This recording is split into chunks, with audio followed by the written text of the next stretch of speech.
The North is the oldest and largest of the Seven Kingdoms, but House Stark has not always held it. When Bran the Builder raised Winterfell and founded our line, we were vassals to the Barrow Kings, who claimed descent from the First King and thus dominion over all the First Men. But after the Long Night, it was our house who built the wall and set the Night's Watch to guard the realms of men, whilst our king sat in his barrow. My ancestors eventually revolted, waging what singers call the 1,000 Years' War, to free our lands. Other families joined us, recognizing that the North is a cold and hard land and needed a king who served its people before himself. Finally, the last Barrow King bent the knee, and House Stark became the Kings of Winter. Yet we were kings in name only, for by then the North had fractured into petty kingdoms, and my ancestors would struggle to unite it again for thousands of years. Roderick Stark wrestled an Ironborn lord for Bear Island and granted it to House Mormont when he won. A younger son of our family, Carlon Stark, won his own keep after he put down a rebellion and founded House Karstark, one of the most powerful in the North. When the Manderleys were exiled from the Reach, my ancestors shielded them and gave them a home at the mouth of the White Knife, in return for holding the river against pirates and invaders. Now they're one of the wealthiest houses in the North. I'm not so naive to pretend that the entire North welcomed Stark rule. The last Warg King was slain at Sea Dragon Point along with all his sons and beasts. The last Marsh King died at the hands of King Rickard Stark, and House Reed has held the swamps of the Neck ever since.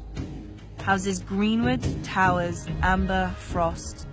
None survive today as more than names in dusty old books. But my ancestors never wanted to destroy their foes' root and stem. The Umbers of Last Hearth and the Glovers of Deepwood Motte bent the knee and became loyal vassals of House Stark.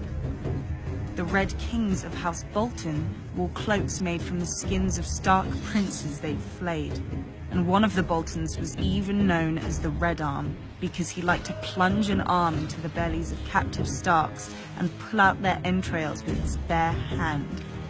The North deserved to be wiped clean of them. Yet my ancestors spared them after their defeat because they believed the North couldn't afford to fight itself any longer. Time soon proved them right. When the Andals swept into Westeros, they obliterated all the kingdoms of the First Men except the North. Each of the southern kingdoms fought the invaders on its own, but the North fought as one. When the Andals tried to sail up the White Knife, the Manderleys fell on their ships. When the Andals tried to march an army through the Neck, the Reeds fell on their soldiers. King Theon Stark even sailed his own army to the Andal homeland for vengeance and slew hundreds of Andal warriors. When he returned, he planted their heads on spikes along our coasts, a warning to other would-be conquerors. The warning was heeded for thousands of years, until Aegon the Conqueror. The south had already fallen to Aegon and his dragons, only the north remained. My ancestor, King Torrhen Stark, marched the north down to the Trident and beheld Aegon's army, larger than Torrhen's own by half, and with 3 dragons circling overhead. Many northern bannermen wanted to attack anyway, claiming northern valor would carry the day. Others wanted to fall back to Moat Cailin and make a stand there. But Torrhen had heard how the armies of the Rock and the Reach had burned on the field of fire, and had seen the fires still glowing beneath the rubble of Harrenhal. He knelt and laid his ancient crown at Aegon's feet, and rose a king no more but Lord of Winterfell and Warden of the North.